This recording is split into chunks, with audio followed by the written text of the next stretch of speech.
नमस्कार, मैं आस्था पांडे और आप देख रहे हैं सी न्यूज भारत। और करेंगे खास खबर की ओर। जनपद हापुड़ के बुलंदशहर रोड स्थित समाजवादी पार्टी जिला कार्यालय पर जिलाध्यक्ष एडवोकेट आनंद गुज्जर के नेतृत्व में एक महत्वपूर्ण प्रेस वार्ता आयोजित की गई। आगामी चुनावों को ध्यान में रखते हुए संगठन की ओर से 2 गंभीर मुद्दों को सार्वजनिक किया गया।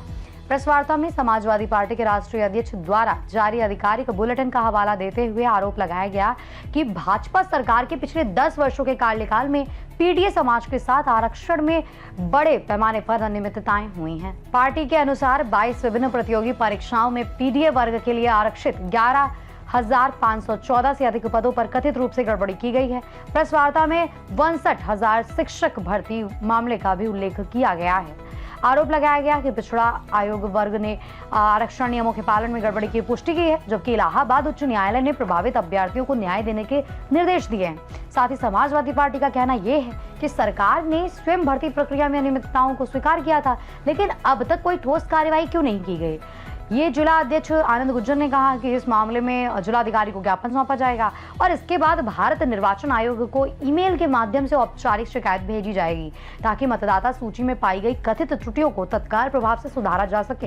इसके बाद प्रेस वार्ता को संबोधित करते हुए समाजवादी पार्टी के राष्ट्रीय प्रवक्ता सुधीर चौहान ने कहा कि भाजपा सरकार चुनावों में फर्जी वोटिंग और अनियमितताओं के जरिए लाभ लेने का प्रयास कर रही है। उन्होंने साथ में ये भी कहा कि पार्टी इस पूरे मामले को कानूनी तरीके से आगे बढ़ाएगी और सभी त्रुटियों को सुधारने की मांग करेगी। वहीं समाजवादी पार्टी ने स्पष्ट किया कि वो इन गंभीर अनियमितताओं को लेकर जल्द ही जिलाधिकारी को ज्ञापन सौंपकर कार्रवाई की मांग करेगी। उत्तर प्रदेश भाजपा वर्तमान सरकार के द्वारा अभी जल्द ही में एसआईआर अनन फनन में कराए गए हैं और वोटर लिस्ट के कुछ घोटाले को लेकर समाजवादी पार्टी के हापुड़ के जिला अध्यक्ष एडवोकेट आनंद गुज्जर द्वारा बुलंदशहर रोड जिला कार्यालय पर आज एक प्रेस वार्ता का आयोजन किया गया है। हमारे साथ जिला अध्यक्ष आनंद गुज्जर एडवोकेट मौजूद है। जानकारी करेंगे क्या कुछ पूरा मामला है। एसआईआर को लेकर और वोटर लिस्ट में घोटाले को लेकर प्रेस वार्ता की गई है, क्या कुछ?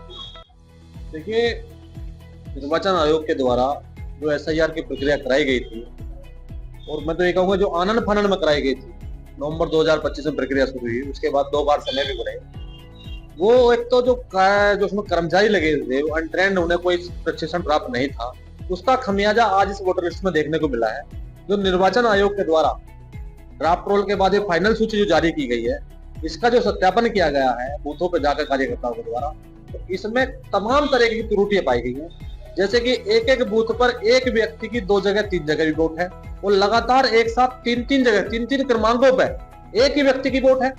उसके साथ साथ उसको अलग अलग तीसरे तीसरे वोट पे वोट है, उसकी डेट भी वही, उसकी जन्म तिथि भी वही, उसका मकान नंबर भी वही। तो ये तमाम तरह की त्रुटि है। यानी कि हर विधानसभा में ये 1-2 का नहीं है, लगभग 5 से 6 हजार मतदाता इस प्रकार के तमाम तीनों विधानसभा में पाए गए हैं, जिसका सत्यापन हम लोग कर रहे हैं और लगातार ढूंढ रहे हैं वो इस तरह के कितनी वोट और बड़ी बची हुई है। उसी के संबंध में एक पीसी बुलाई गई थी। इसमें हम लोगों ने तय किया है कि एक हम सूची तैयार करते हुए इस सूची को जिलाधिकारी महोदय और निर्वाचन अधिकारी महोदय को सौंपेंगे। हम उनसे मांग करेंगे कि आप अपने स्तर से इसका सूची का सत्यापन कराएं और जो डबल और ट्रिपल वोट है उसको काटने का काम करें, ताकि ये सूची बिल्कुल निष्पक्ष चुनाव कराने के लिए सूची तैयार हो सके। पीडीए आरक्षण घोटाले में भी अभी आपने आरोप लगाया है, उसमें भी क्या कुछ पूरा मामला? पीडीए आरक्षण घोटाला ये मैंने अभी आप लोगों के सामने पढ़ा है।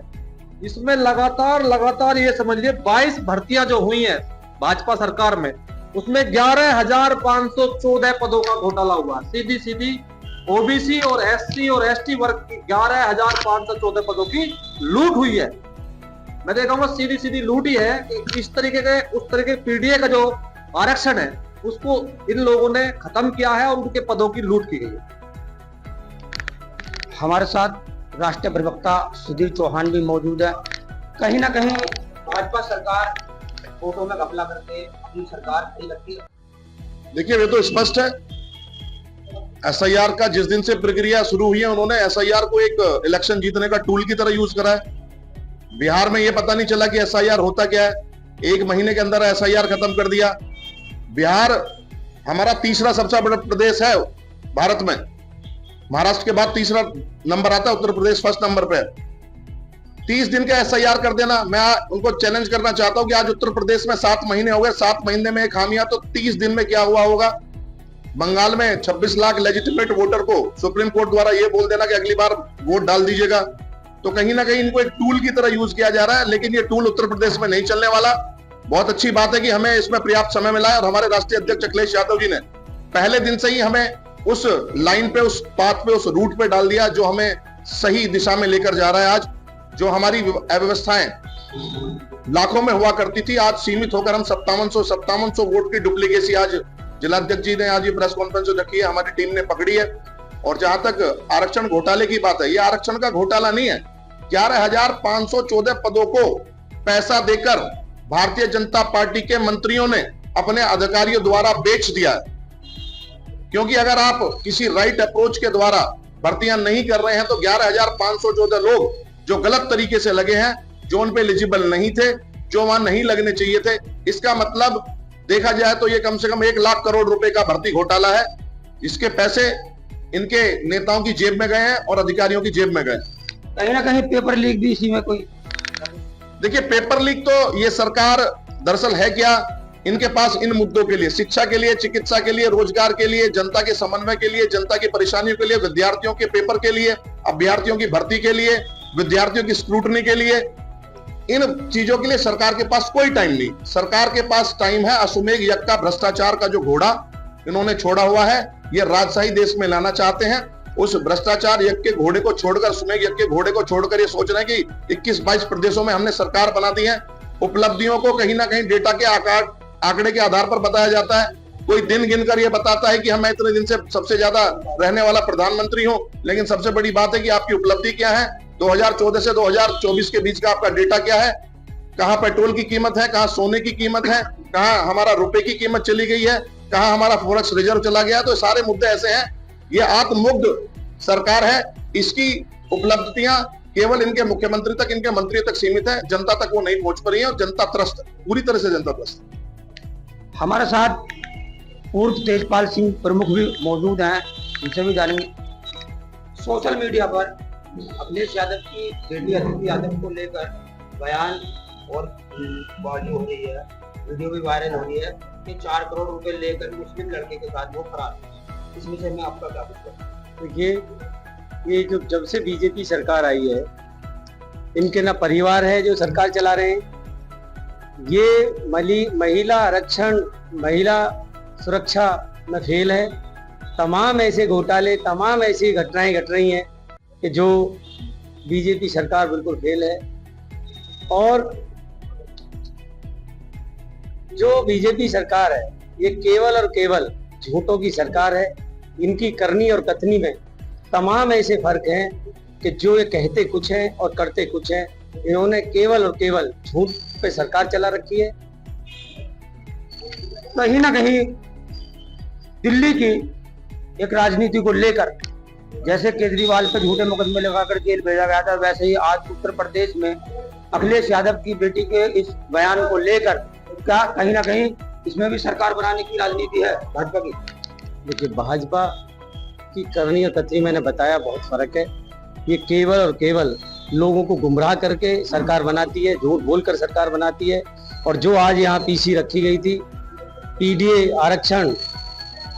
आरक्षण घोटाला, उसमें अभी हमारे अध्यक्ष जी ने तमाम ऐसी आपको आंकड़े दिए हैं जो सत्य हैं। सरकार के द्वारा जो घोटाले किए गए हैं, जब से सरकार आई है 22 यहाँ परीक्षा हुई हैं, जिनमें एससी, ओबीसी और एसटी के 11,514 पद जो एससी, ओबीसी और एसटी को मिलने चाहिए थे, वो इन्होंने, इनके मंत्रियों ने उनमें तमाम ऐसे मोटी रकम लेकर उसमें घोटाला किया है और एससी, ओबीसी के हक को मारा है। कहीं ना कहीं वोटर लिस्ट घोटाले को लेकर, एसआईआर के घोटाले को लेकर आज समाजवादी पार्टी के वरिष्ठ नेता और जिला अध्यक्ष द्वारा भाजपा सरकार पर एक सोची साझी साजिश के तहत जो कि भाजपा सरकार लोगों को कहीं ना कहीं गुमराह कर रही है, इसका सीधा सीधा आरोप भाजपा सरकार पे लगाया गया है। मैं सचिन सागर, सी न्यूज भारत, हापुड़। हापुड़ से सी न्यूज संवाददाता सचिन की रिपोर्ट। हापुड़ में समाजवादी पार्टी की इस प्रेस वार्ता ने चुनावी माहौल में राजनीतिक सरगर्मी बढ़ा दी है। आरक्षण और मतदाता सूची में कथित अनियमितताओं के आरोपों के साथ सपा ने सरकार पर सवाल खड़े किए हैं। अब देखना यह होगा कि प्रशासन और निर्वाचन आयोग इन शिकायतों पर क्या कार्रवाई करते हैं और इस पूरे मामले में कितनी पारदर्शिता सामने आती है। फिलहाल के लिए इस खास रिपोर्ट में बस इतना ही। बाकी देश और दुनिया की तमाम बड़ी खबरों के लिए बने रहिए सी न्यूज भारत के साथ।